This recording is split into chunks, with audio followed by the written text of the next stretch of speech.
What's going on, everybody? Welcome back to the show. Today we have a Q&A episode, and normally when I do these Q&As, I pick like 10 or 15 of the questions. I'll go through them a little bit in my brain as to kind of where I want to go. Today we're going to keep it a little bit more rapid fire. I have not seen any of these questions.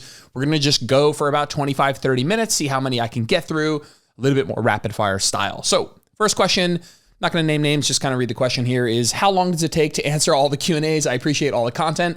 It takes anywhere from like 45 minutes to an hour, sometimes a little bit more than that, sometimes up to 90 minutes, depending if I go through every single one and if they take a bit longer, if I go in a bit more depth on them. But honestly, I like doing Q&As. It is a part of social media that I quite enjoy. I don't think I enjoy every single part of social media equally. And so, sometimes when I have a coach ask me about, how to get better at social media, which I don't think is something that I'm particularly good at, but usually one of the pieces of advice that I have is to kind of lean into the parts of social media that you quite enjoy, that are going to be less emotionally draining, that you can be more consistent with and do well. Usually those things are going to correlate, what you enjoy doing and what you will do well.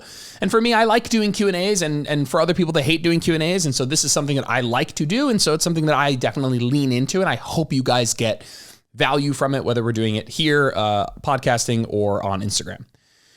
Next question, I'm a bit tired of training. If I were to focus on a few exercises 3 times a week, which ones should that be? So I think this is already a question that's asked in the context of not necessarily worried about getting the best gains, because obviously this is a moment of saying, I don't want it to all go to shit. What's like a minimum effective dose that I could do? And if I were to do that, what exercises would I choose?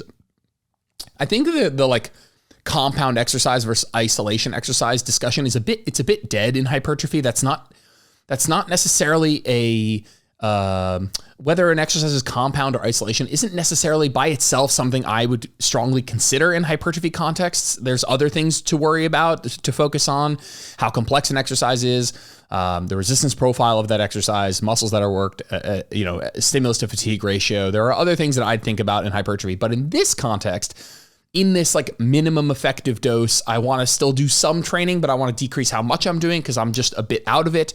I think looking for compound, quote unquote, compound exercises, or exercises that work multiple joints and more muscle groups than isolation exercises, I think that's where I would lean in. So which ones would that be? It'd be compound lifts that work a lot of muscle tissue, so you don't need to do as much and you can cover a bit more of your bases. So a squat pattern, a hinge pattern, maybe a split squat pattern, some form of bilateral pressing movement, some form of pulling movement, some form of a row, push down, a pull down.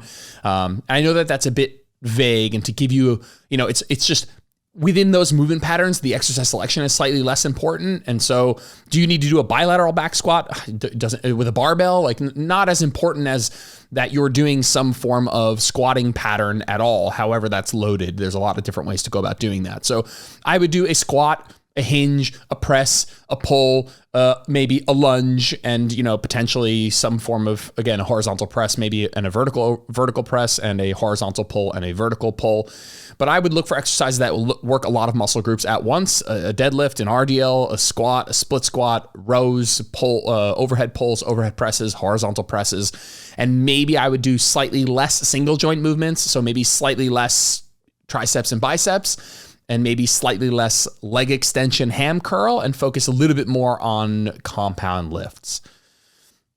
Next question, should we be taking creatine for muscle growth? The should in this question is always like, should. I mean, I don't know if you should or not. All I can tell you is that creatine is helpful for muscle growth, has no downside, is basically free.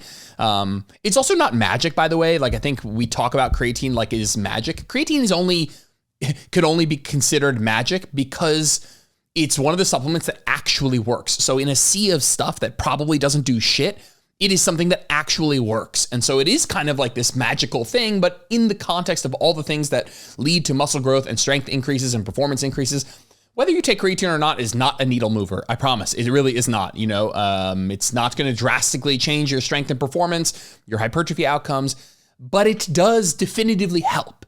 And so it's this thing that in a world of stuff that probably does nothing, it's something that definitively helps, has no health downsides, has no quality of life or cost downsides. There's just all upside, no downside. Is it a big needle mover? Definitely not.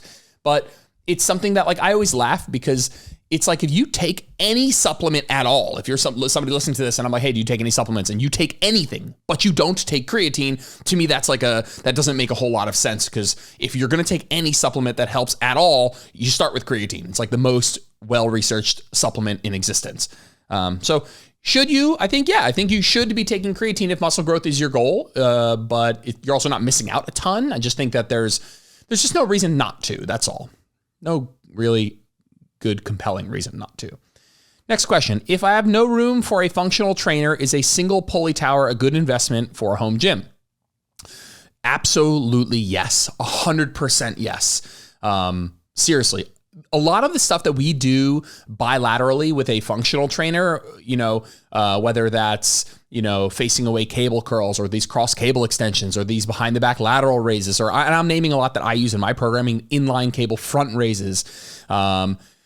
Yes, some cable pressing, almost all of them, and specifically all the ones I just listed, can be done unilaterally and are really great unilaterally. And even things like chest supported lat pull downs, which are all the rage right now, you only need a single cable pulley stack for that exercise. A lot of rowing options, because even if you only have one cable stack, chances are you're going to attach some sort of handle that allows for both of your hands to work at the same time. A single cable pulley stack is amazing. And I know that there are a lot of people in my group program who have like a Pulley Pro or some single top bottom cable that they've attached to their squat rack. And it has given them just a lot of new options for them. So I think it is a wonderful idea, a great addition to your home gym. You might not have room for a big functional trainer, but you might have room for a single cable tower. And I think it's an amazing purchase. I also know that they make, one of my clients has this. It looks like a single cable tower, but it actually has two different cables on it. So instead of those cables, just imagine a functional trainer, which has two cables that are like, 6 feet apart. This is two cables that are like 1 foot apart or like 6 inches apart. And it does allow for some ability to kind of manipulate each of those hands and do some of those exercises bilaterally. But I think a single cable tower, I actually almost purchased one from Prime. I think they have an amazing single cable tower, but I'm sure there are other brands as well that do it too. So great purchase, definitely would do that. Next question, should you cut before a build? Would it have any effect on fat gain? So let's talk physiologically. Is there a physiological reason to get leaner before you gain, right? So I know the question you're asking. You're asking is, if I'm leaner when I start gaining weight or going into a build phase, will my results be better? Will I gain more muscle per pound of weight gained if I do that while I'm leaner? And this is something called the P ratio. The P ratio is basically for every pound that you gain, what percentage of that is muscle and what percentage of that is fat. And it was once believed that the leaner you were, the better P ratio you would get. And so a leaner person would, all things being equal, per pound they gain, let's say you take one person who's 10% body fat and one person who's 20% body fat, and they go into the same size surplus. It was once believed that the person who's 10% body fat would have a better P ratio, would gain more muscle to fat per pound than the person who's 20% body fat. That has since been almost entirely debunked, and it turns out that this really doesn't make a difference. It's not like the heavier you get, the worse your P ratio or the worse your ratio of muscle to fat per pound gained will be. It turns out that's absolutely not the case, which is really cool because it turns this question into a question of, I don't know, do whatever you want to do, right? I mean, if you really want to build muscle and you're in a place where you're totally fine gaining some body fat from where you're at right now, but there's this thought in your brain of like, oh no, I need to get really lean before I do that so I can maximize results. You don't need to think that. The only thing that the question that you have in front of you right now is, am I okay gaining body fat from where I am right now? That's it. The only reason to get leaner before you gain is if doing so allows you to spend more time in that gain before you get uncomfortable. If you're a guy who's 17% body fat, and you start gaining, you might start to feel I don't know, again, these are all just very general statements. Please, body fat percentages is just a fucking extremely black hole of like nebulous. We don't know for sure. So the point is, if you are already a person with more body fat, chances are you're going to sooner be uncomfortable if you gain more body fat from here. If you are a leaner person, chances are there's more runway in front of you before you start to feel uncomfortable. But that truth is that that's a very personal question to you. You might be like, yeah, where I'm at, I'm totally comfortable going up from here in the pursuit of muscle growth, even if it means gaining a couple pounds. So Should you cut before you build? Only if you want to. Only if building from where you are right now isn't something that you think would feel very good. You don't have a compelling physiological reason to do so. Next question. Focus on 2 intelligent upper body days, build, and then later switch to lower body, then just maintain upper body. Focus 2 intelligent upper body days, build, and then later switch to lower body, then just maintain upper body. I'm not really sure what that means. Sometimes these questions come through and there's just like a little bit of miscommunication here. I'm not really sure, if you build your upper body, basically saying, could you build your upper body to a point in which you're happy with how much muscle you have and then switch your upper body volume to just maintenance volume so you can maintain your upper body and continue to push lower body? You could totally do that. The other context you might be referring to is if you're only training twice a week, could you just train upper body in a surplus, build some muscle there, and then switch to lower body and maintain your upper body? Maybe. You obviously have to train your upper body a little bit at least maintenance volume. Not really necessarily positive, exactly sure which of those you meant. Arsenal have been on fire this preseason. I'm a big Arsenal fan. It's a soccer team in the English Premier League. How excited are we for the season? I'm pretty excited. I always laugh because like sports, just the idea of sports and the idea of like people caring about sports, like makes no logical sense. Like it has no actual bearing on the world.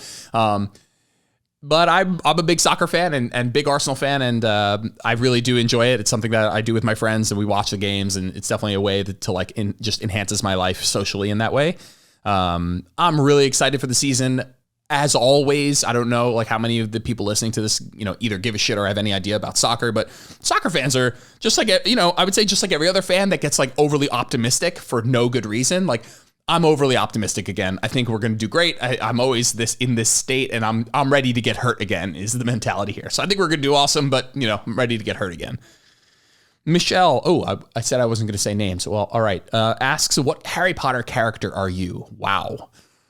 Well, let's do some process of elimination here because this one's catching me off guard here. I'm not Harry. I'm not Hermione. I'm not Draco. I'm not Neville. I'm not Luna. I'm not Dumbledore. God, I'm not Snape. I'm not Hagrid. Honestly, I think by process of elimination, and actually it's starting to think of this as, I think I'd be the most like Ron, actually. I think some of Ron's actual issues, like things that he needs to work through, like confidence-wise as well, were some things that I had to work through. I mean, Ron matures like crazy over the course of the series. And I think that that's something that I can relate to a little bit. And, he's not overly altruistic, I guess, like Harry, maybe. Yeah, I'm not sure. I don't think I would be any of them perfectly. I think that's like anything. But I think if I had to pick, I probably would be Ron. That would be probably the person that I relate the most to. But certainly not entirely. As I'm saying that, there are things that I'd say I would not relate to. But I don't think I'm Harry. I'm not Hermione. Not Luna. I'm not Hagrid. Maybe I'd relate the most to Fang. No, I'm just kidding. But yeah, cool. Good question. I would certainly not be, I don't think I would be in Gryffindor. I think I would be a Ravenclaw, actually. Some Ravenclaw Slytherin hybrid, potentially, would be my guess. Next question. Is it okay to continue with dumbbell squats and deadlifts with mild hip bursitis if there's no pain discomfort during? So I'll start by saying I'm not a physical therapist. I'm not a doctor. I'm not a pain doctor, pain specialist. Specializing in alleviating pain is not my specialty. That's a bit redundant. But I've worked through enough pain myself with physical therapists, and obviously I'm in this circle to some degree. And so again, take everything I say with a grain of salt. Definitely talk to your own physical therapist and your own people who specialize in this first.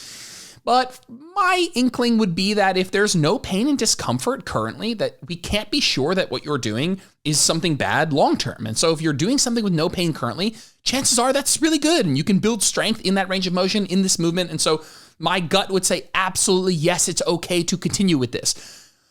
I would think about your technique a ton. I would think about load management a ton, making sure you're not doing too much, putting too much pressure on these joints over time, taxing those joints in the same way with the same movements over time. I would just pay attention to your load management. And frankly, that's something we all need to do. And so if you start to catch on that there are things that are causing you pain, that when maybe when you do 8 sets of squats and deadlifts very close to failure throughout the course of the week. That's, over 3 or 4 weeks, that's when you start to experience a flare up in pain. That might be an indication of like, oh, maybe that's too much volume. But I'm honestly, if you feel good, then I would take that as a very good sign that what you're doing is not going to lead to something bad. And in only most cases would probably lead to good things, which is building strength in that area. Next question. Is there an optimal time to take fish oil? Is it more effective with food? Not that I know of. To be honest with you, these things just work whenever you're thinking about like these acute factors. What time should I take this? Around the training, with food. With food sometimes is relevant. But these things happen. These things have a benefit over a long time scale. Taking fish oil is not an acute thing. It's not like taking caffeine. Caffeine has an acute benefit. The minute you take caffeine, within an hour, it's peaked in your bloodstream. You're getting the effects. Then it goes away. You lose the effects. Stuff like fish oil tends to have a benefit over the long term, and it's probably more of a cumulative benefit, we would say. And so I don't think that it matters. Maybe there's something to taking it with food, but I can't think of why that would be. And so if there's someone out there who knows the answer, and I'll take a peek afterwards as well, but I don't actually think it matters. I don't think taking your supplements with food is ever a bad idea. There are some supplements you absolutely want to take with food, or some supplements, some medications. And so I don't think it's a bad idea. And I also don't think it's a very hard thing to do, is my kind of gut feeling. It's like, it's not difficult to habit stack your supplement intake with a meal. And I certainly don't think there's a downside, and maybe it's more optimal with food, but I would not have a good reason to believe that for fish oil. Next question is music playlist ideas. I need some new inspiration. Go back to high school you and what you were jamming out to in your room, hopping around during the Snapchat days or whatever was going on then, would be what I would go to. I literally have a playlist called High School Playlist, and it is just shit and you know what? It's funny. I've been thinking about this sometimes with music, because like there's a certain point in your life where you don't want new music, or like you subconsciously don't need new music. I'm certainly at a place where music is a big part of my life. When we were in college, we ran a music blog that I got to meet a lot of my favorite artists. I got to interview a lot of my favorite artists. We got to go to a lot of shows. I thought that was something I was going to go into career-wise, whether that was writing or whatever, some form of media, and still a big part of my life. Going to shows, going to concerts, I love music. In air quotes, fucking everybody likes music. But there was a point where like I am at a point now where like, I follow new music in the genres that I like, but I'm certainly not like what I used to do, which is like wake up every morning, go to checking everybody's new releases and all of this stuff. But the interesting part is I think music is like music, and you could also say like another thing would be like smells, but we'll get to another time. But music is like the ultimate time machine.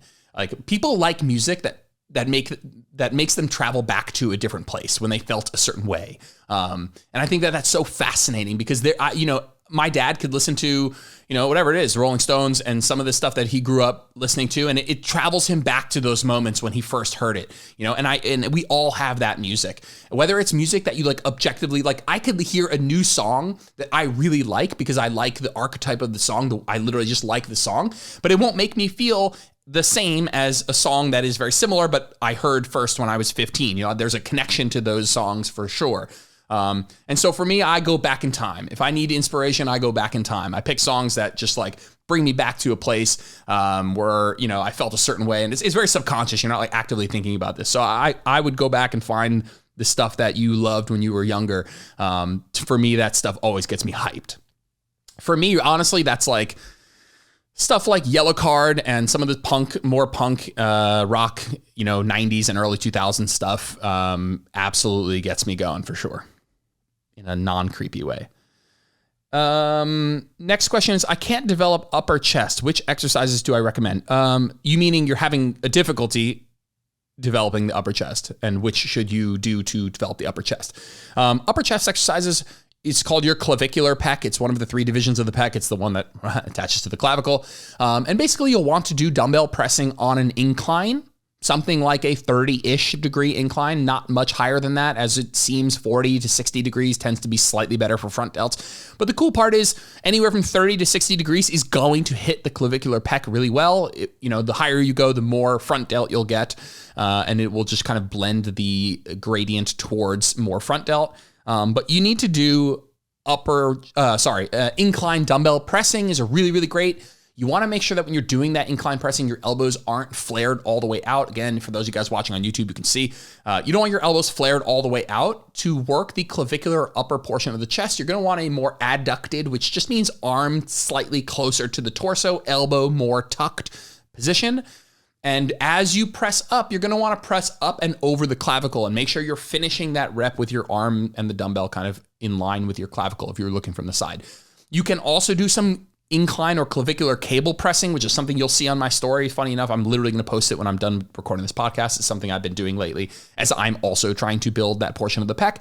And you can also do what's called a press around, which is a single arm cable press. And you can do that for the clavicular pec, and it's going to be a press more from the bottom up.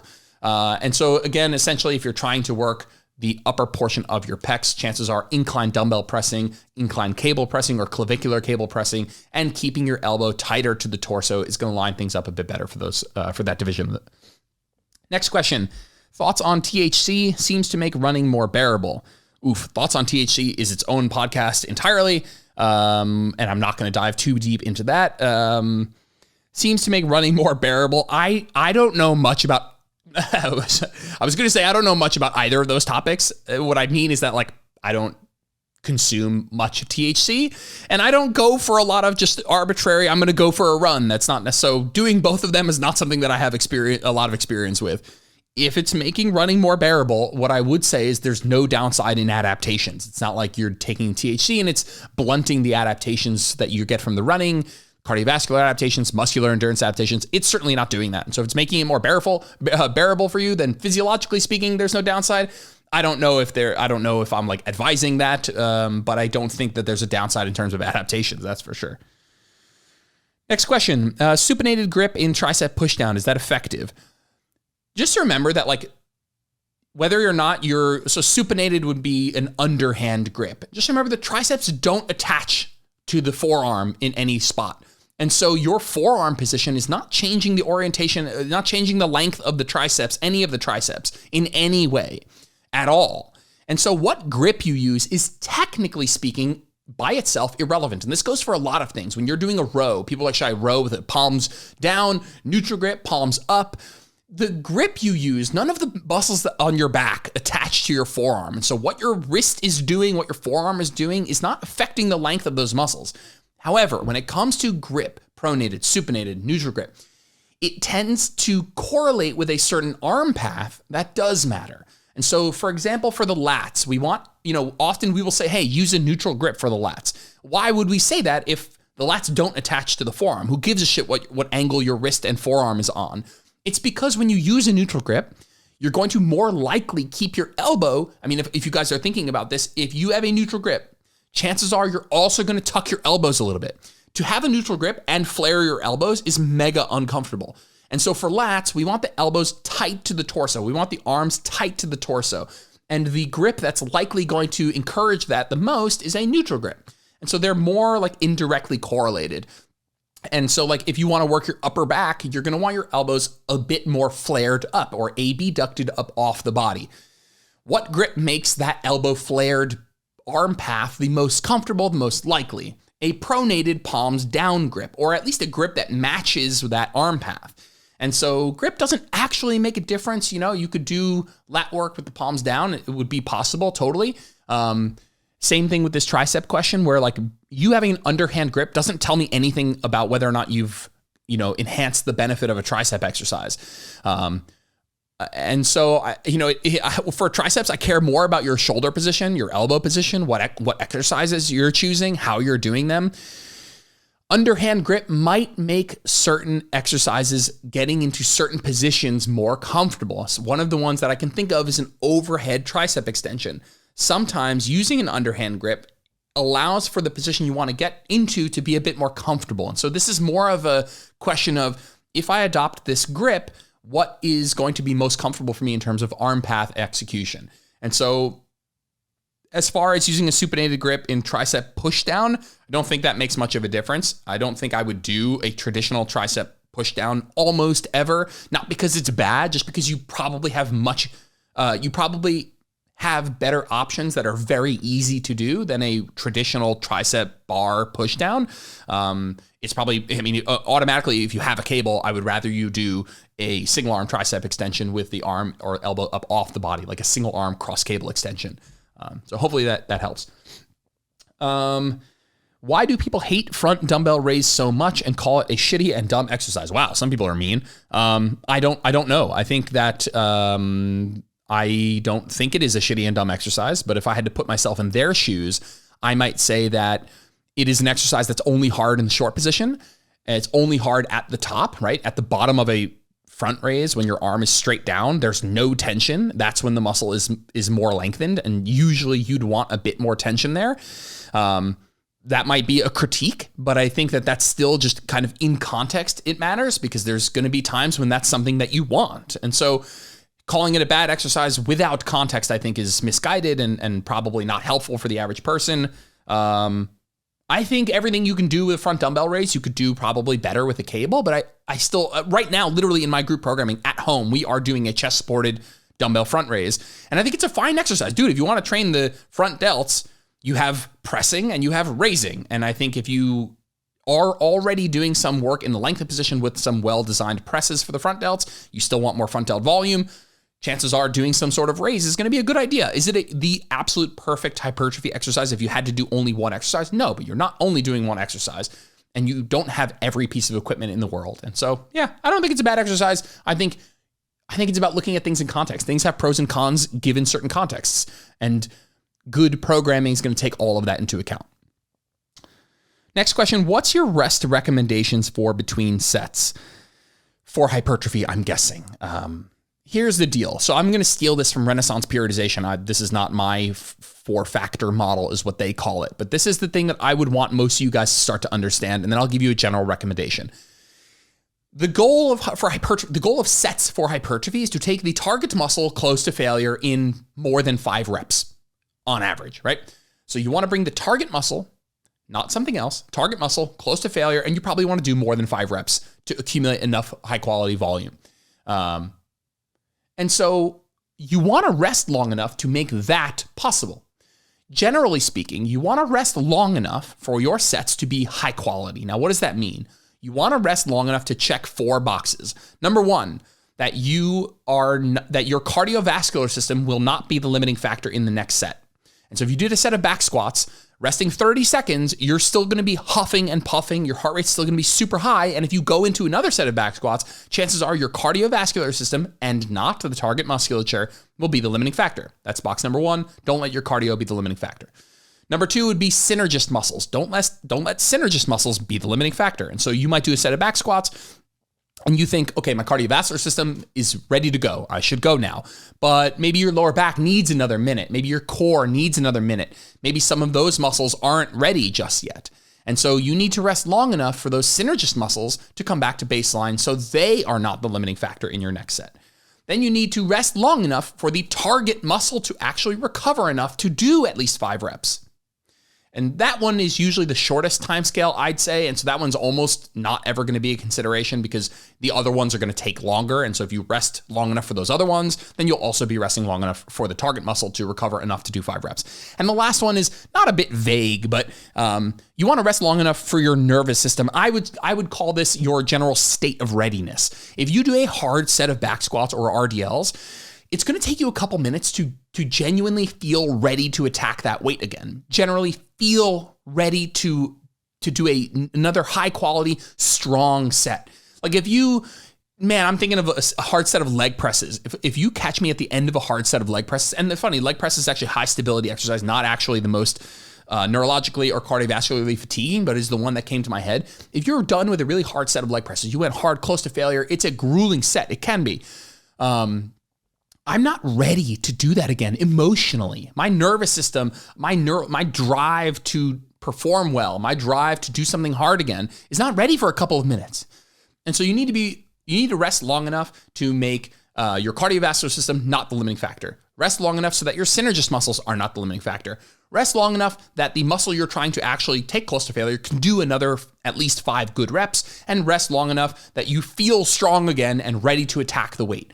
Now for hypertrophy, that's going to vary based on the exercise that you're doing. If you're doing a barbell back squat, that's going to be longer than if you're doing a dumbbell bicep curl. Now what I would say is, again, why is that the case? For a dumbbell bicep curl, there's basically no cardiovascular demand. There are basically no synergist muscles that are working. You need to rest long enough for your biceps to get back. And emotionally, it's not a taxing exercise. You're probably ready to go again fairly soon. Now, in the context of hypertrophy, chances are resting a bit longer is better than resting a bit shorter. And so I don't want you to be like, well, bicep curls, I can just rest 30 seconds. That's not true. I would still generally rest at least 90 seconds. So anywhere from 90 seconds up to 5 minutes can be really good. I think a lot of people want to generally just kind of throw 3 minutes at the wall and be like, yeah, 3 minutes for everything. 3 minutes for everything will work great. But maybe 2 minutes for certain things might still work really great and save you some time in your training. And so I think anywhere from 90 seconds up to 5 minutes can be applicable for hypertrophy. But I would rather see people skew on the slightly longer side than the slightly shorter side. If you're caught between two times, you're like, well, should I rest 2 minutes or 2.5 minutes? Rest 2.5 minutes. There is no downside in resting longer. There might be a downside in not resting long enough. And so I would want to see people fall on that side of the fence here. We got another 10 minutes or so. Let's see how many more we can get through here. Any newbie tips for getting your back flat and straight for starting a deadlift? The first thing that jumped to my mind, because I think there's a lot of like cues of like squeeze the orange and like pick your chest up, and some of these things might work for people. But what I just wanted to say, with the thing that immediately jumps to my brain, is that not everybody's going to be able to get into that position with a neutral spine, period. Not everybody is going to be able to pick up a bar from the ground with a neutral spine, full stop. Not everyone's gonna be able to do that. And that's not you being a little bitch and you can't do this. This is based on how people's structures are, how you are built. Not everybody is going to be able to pick up a bar from the ground with a neutral spine. Period. End of story. And no, not everybody has to. Like, this is not like when you're in your training, let's say you are a person who's like, hey, when I try and get into that position, I go into posterior pelvic tilt. I round at the lower back. I don't remain neutral. That's not something to work on. It's not like, oh, I should work on that. So I could, like, why? No, you should elevate the bar to a height in which you can maintain a neutral spine. And so there's a lot of stuff you could work on, potentially changing your stance, potentially some cueing of getting into a smidge more of anterior pelvic tilt, which would pull you into neutral. I'm not advising excessive anterior pelvic tilt, although I don't necessarily think it's such a bad thing. There are some things you could do from that regard, but what if you elevated the bar on 1-inch plates and all of a sudden you walk right up to the bar, you get into a really nice neutral spine position that fits your structure well, and you can work really hard and get strong here. That is what I would do. I do think that people who are doing deadlifts and hinge motions should be doing them with the most range of motion that they have available to them. Again, I wouldn't extrapolate that to the nth degree, but I think if you can pick up a bar from the ground with a neutral spine, that's the range of motion I would train. I wouldn't do what's called a rack pull, which is elevating the bar off the ground more than you need to. But I'll level with you. I don't have the greatest, my deadlift has never looked as good as Jenna's deadlift, let's say. I don't get into that position extremely comfortably. If I raise the bar up like with a small 10-pound bumper plate, all of a sudden I can walk right up to the bar, get into a strong stance, lift well, in a stable, neutral spine, and everything goes really well. And for me, that's going to be better than worrying so much about arbitrarily picking up something from the ground when who fucking cares? That's a totally arbitrary range of motion. It's an arbitrary task. Instead of trying to make your structure fit the exercise, make the exercise fit your structure. That is how I would go about doing this. Next question is from, nope, we're not doing that. When is the next group? When does the next group start after the one that starts on 8/1? So for those of you guys who don't know, we are in the midst of intro week for my group programming. We began the mesocycle this Monday, but it is intro week. And frankly, you can join the group anytime. And I don't want to make this a big fucking marketing advertising for the group, but you can join the group anytime. We are in the midst of intro week right now. I think this podcast should come out still this week. And so we are still in the midst of intro week. If you have any interest in joining the group, there's a 7-day free trial. Now is when I would join. You can join whenever, but joining in the beginning of the mesocycle is probably the best time to get the most out of it. The next mesocycle will start exactly 6 weeks after 8/1, which is week 1, 2, 3, 4, 5, which would be on September 12th. 1, 2, 3, 4, week 5, week 6. September 5th, September 12th. September 12th is the next group, is the next mesocycle for the group. Yep. And so September 12th will be our next mesocycle. Cool. Next question is, can I mix creatine and coffee, or doesn't matter as long as I'm getting creatine? Yes, you can mix creatine and coffee. Not the end of the world. Where there was some research where it doesn't absorb as well, but creatine is something you take every day. Again, it doesn't have acute benefits. It has cumulative benefits. As long as you're taking it every day, you're going to be fine. Doesn't matter when you take it. Frankly, as long as you're taking it at least 3 to 5 grams per day, probably even just 5 days a week would be enough to max out creatine stores. You're going to be good to go. If I use both the gym equipment and home gym, which program would be best for me? So personally, right now, I have decided not to make it one group. So there are some coaches out there who do it's one group, and you get the gym program and the home program. And if you want to toggle between the two, you totally can. I think that's helpful sometimes, but to be honest, what that shows me is that this person created a gym program and then just put a whole bunch of at-home swaps. And so for the people that are working out at home, they're just getting a little bit of a rundown version, a watered down version of the gym program. Now that sometimes is fine. Sometimes the program has a very good at-home swap. And to be honest, that's how I build the program too. I build the gym program and then I build the home program, seeing how much of it I can correlate across.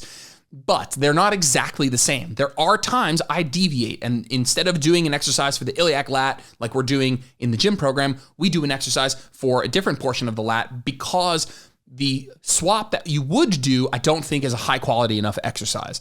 So they're not exactly the same to the point where you could just toggle between the two. Now you can do that, because I don't think what I just said matters so much. And so if you wanted to do both programs, I would buy both programs. Both programs are still $54 a month total. It's still, in context of what you get, I still think underpriced. And so if you are somebody who's going to work out in a hybrid of home and gym, I would buy both programs. That's not me trying to get you to buy both programs. It's just me admitting that I don't want to encourage that, because they're not the same program, unless you are a person who only has this option. If you only have this option, I would consider buying both programs, and you will be able to toggle between the two very, very easily. Cool. Next question. Is there any such thing as protein in pill form? If yes, recommendations? Not yet, but I'm sure at some point in our advancement in technology and food technology, we will get to a point where we can compress protein powder potentially into a pill form. I would bet that we get there at some point, but we're not there right now. The closest we have is protein powder in water, shake it and chug it. That's the closest we have. That and like beef jerky, like the closest we have to like very easily consumable protein. There is no capsule yet that you can swallow and get 20 grams of protein.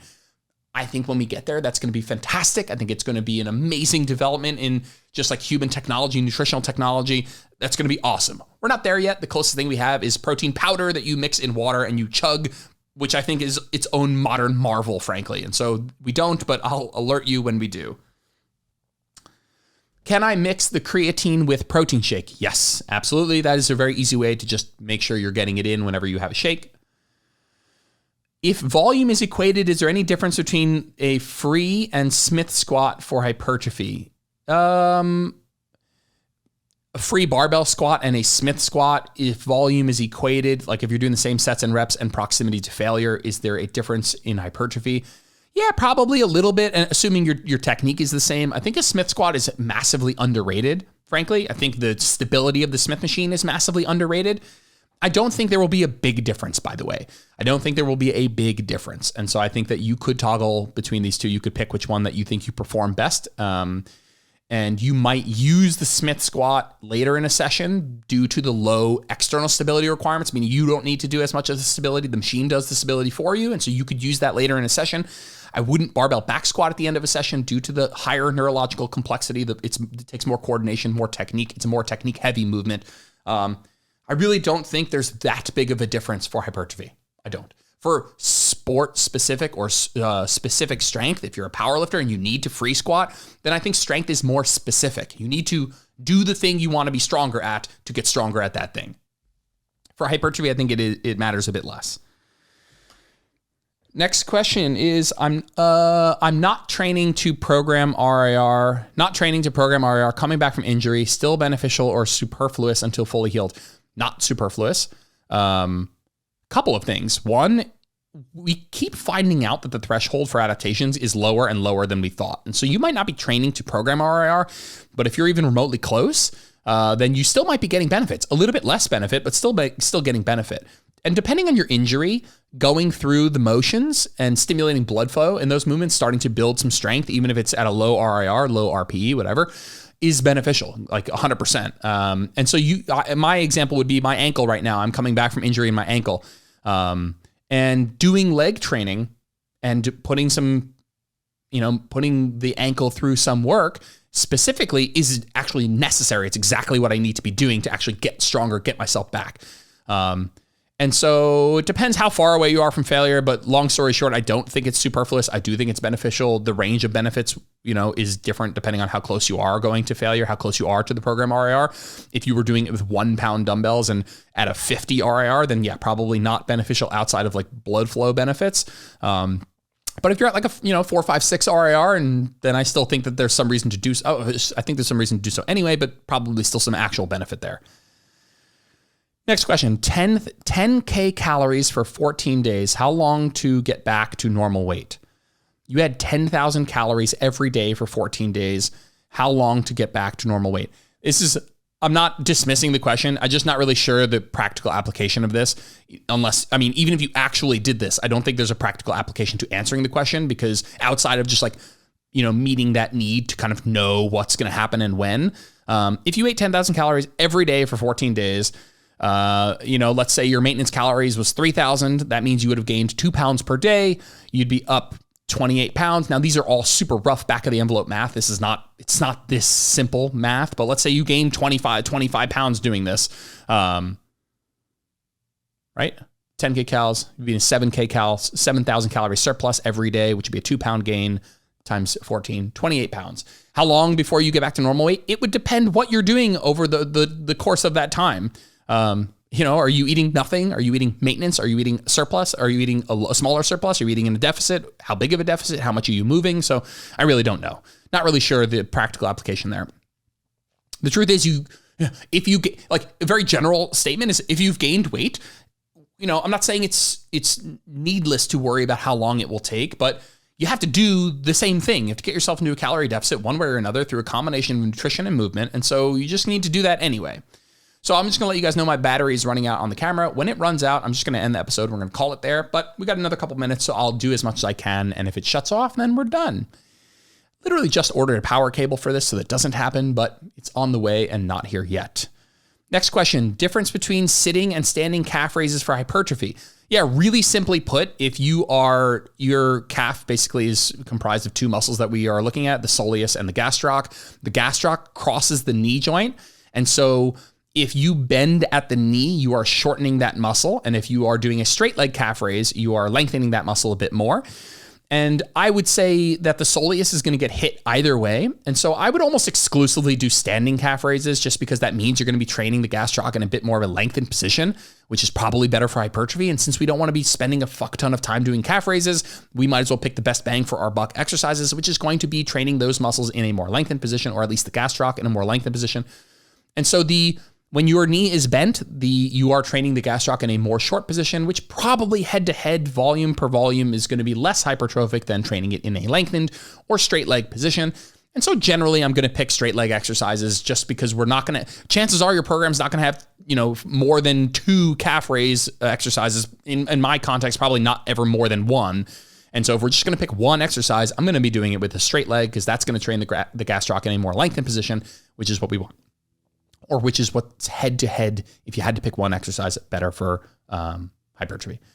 Next question, do I have to have premium account at Train Heroic to have access to your coaching? Absolutely not, totally not. I really think the premium access just allows you to see what other people are doing in terms of weight, like what other people are doing, and you can compare yourself, and there's like a leaderboard and stuff like that. You absolutely don't need a premium account whatsoever to do the programming, no. Advice for vegetarians who want to build muscle. Have vegetarian or vegan protein shakes and listen, it's the same for you as it is for everybody else. You need to train for hypertrophy, sleep enough hours, eat enough calories, and eat enough protein. Now, the protein is the main difference because you're going to be without some of those main options that, people who omnivorous people are going to have.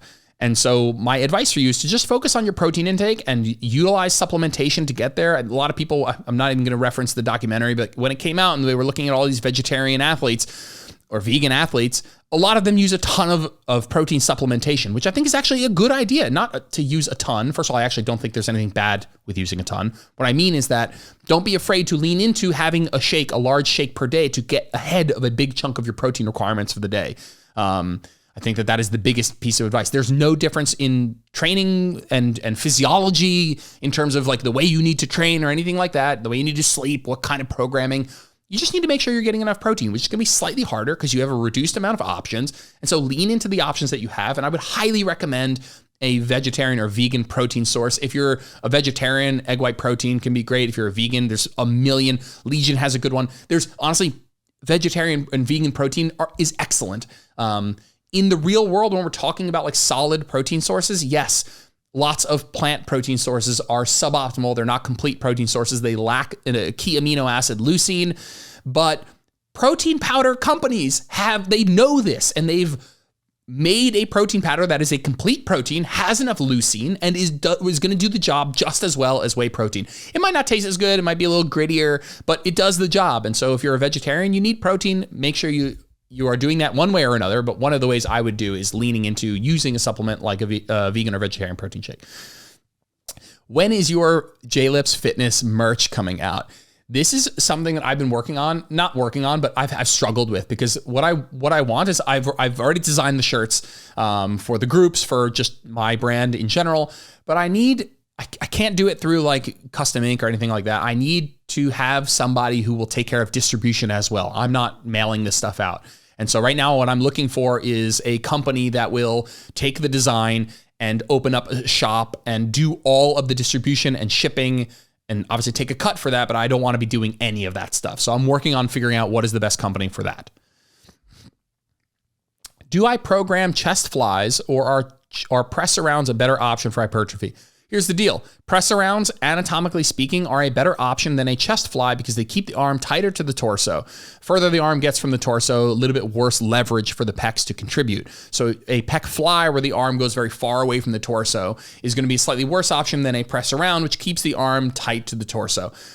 That said, I still program pec flies sometimes. Now, I will say that there's a big asterisk here, because pec flies are much easier. Let's say it's a pec deck fly in the pec deck machine, or a cable fly. I wouldn't program so much a dumbbell fly.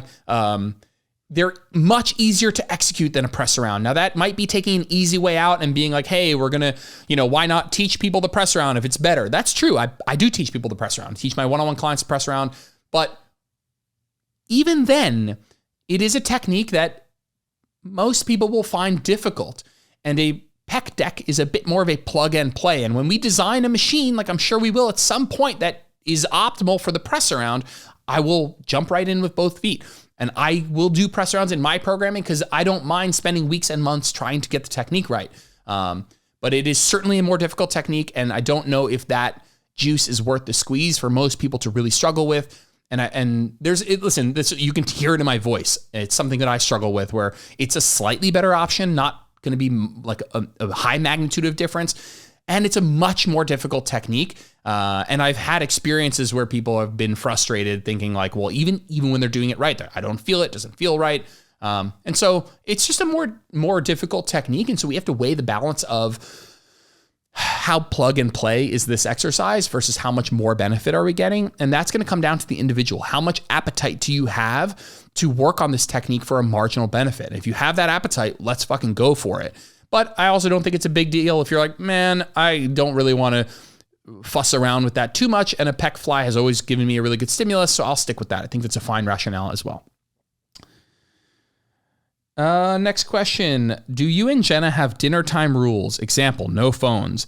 We were super strict on this for a while, to a point. It's so funny because it is correlated with other like styles of being strict at something and then being more flexible. We were strict with this for a really long time. It was like 2 hours or 90 minutes of the night, dinner, and then we watch a show, no phones.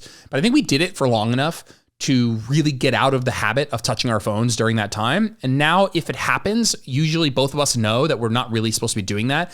And so, it has to be really important. And I was just thinking about it, like one of us will grab the phone and look at the other one in general, be like, well, I'm just tracking something, chill.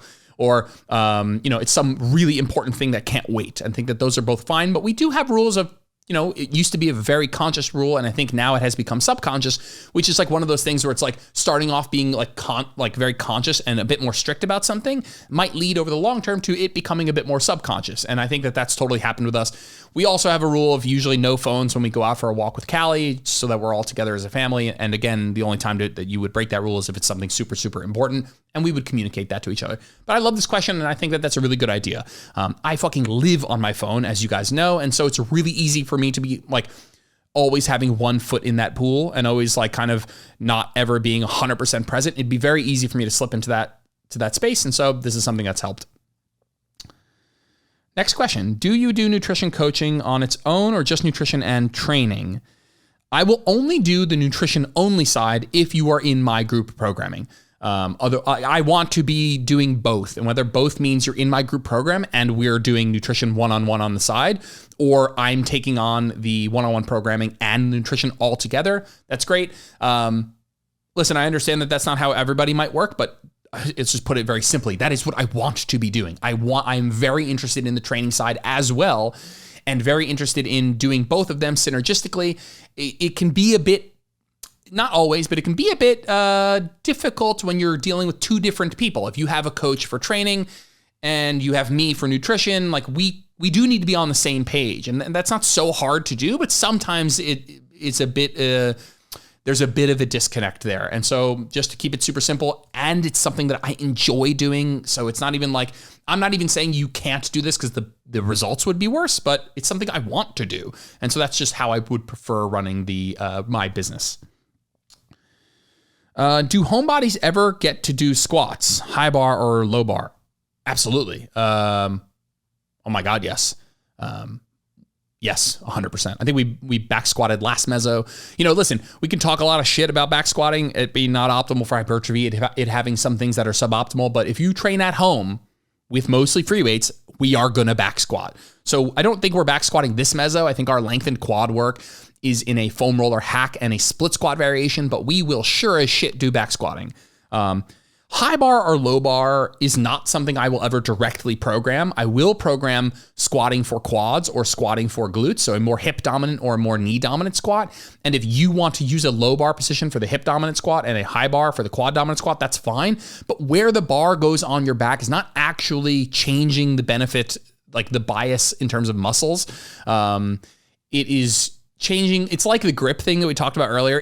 Doing a low bar squat might naturally bring your squat into a more hip dominant pattern just because the bar is further down your back, and it will allow you to use a bit more of your posterior to lift the weight, more glutes, more lower back, right?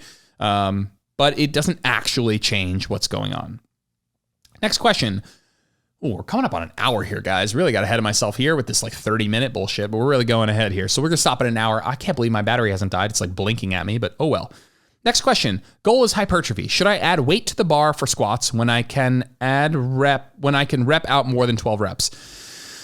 The question that you're kind of asking is it suboptimal to do more than 12 reps? Can I just is there something wrong with me doing more than 12 reps? And there's a lot of things we can discuss with this question. I think generally if your coach programs a rep range and you're getting to the top of the rep range in that movement, then I would strongly consider going up in weight to stay within the rep range. But if you go on and you do 12 reps and 13 reps and 14 reps, the research is pretty clear. It's the proximity to failure that matters. If you do a set of 6 to failure and a set of 15 to failure, you're going to get the same hypertrophy. Now, there is a question that is begged here where it says, well, if I can do it in 7 reps, why would I do 13? Why waste more reps? And I think that's an interesting argument and one that I kind of agree with. But there are some reasons, actually. It's not It's not like there are no reasons to do 13 reps. What I would say is just question the quality of the movement at 13 reps versus the quality of the movement at, let's say, 6 to 8 reps. You might find that doing squats in the north of 10 reps is more cardiovascularly demanding. And by doing more than 10 reps, you make the chance of cardiovascular system being the limiting factor, you make that greater. You increase the chance that the cardiovascular system is the limiting factor, right? For me, more than 6 reps of squats starts to feel like a cardio movement for me. Now that's specific to me. My cardiovascular system in the squat, endurance-wise, is probably not great because guess what? I don't train the squat in higher than 10 reps, so I'm not adapted to that sort of thing. But at face value here, if you do a set of 13 squats or a set of 7 squats and both of them are equally close to failure, you're going to get the same benefit from both. If you like squatting in the 10 to 15 rep range, it's going to work great. If you prefer squatting in the 5 to 10, it's going to work great. Generally speaking, if you have a coach that programs the 8 to 12 rep range, for example, and you are at 12, then I think just by the nature of giving into what the coach is probably intending, I would go up and load to bring the reps back down into the rep range. Yes.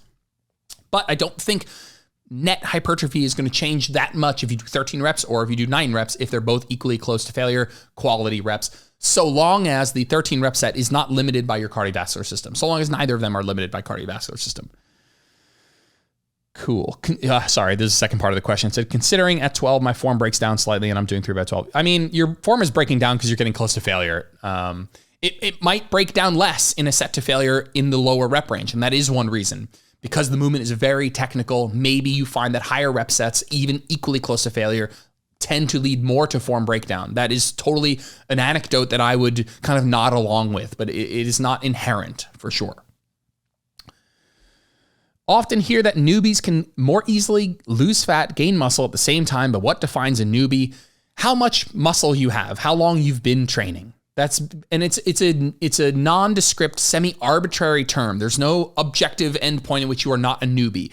The more muscle you gain, the less you are a newbie. The more you do, the more of an adaptation you get, the harder it will be to get more of that adaptation. The less of an adaptation you get, like the more new you are to training, thus you have less of those muscle growth adaptations, the easier it will be to get those adaptations.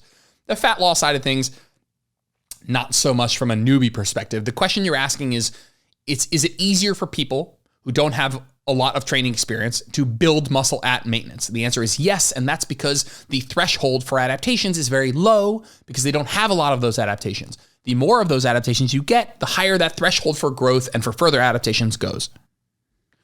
Alrighty, we're going to chop it there. Still a couple of questions here. Thank you to everybody who asked a question, and I will see you guys in the next episode.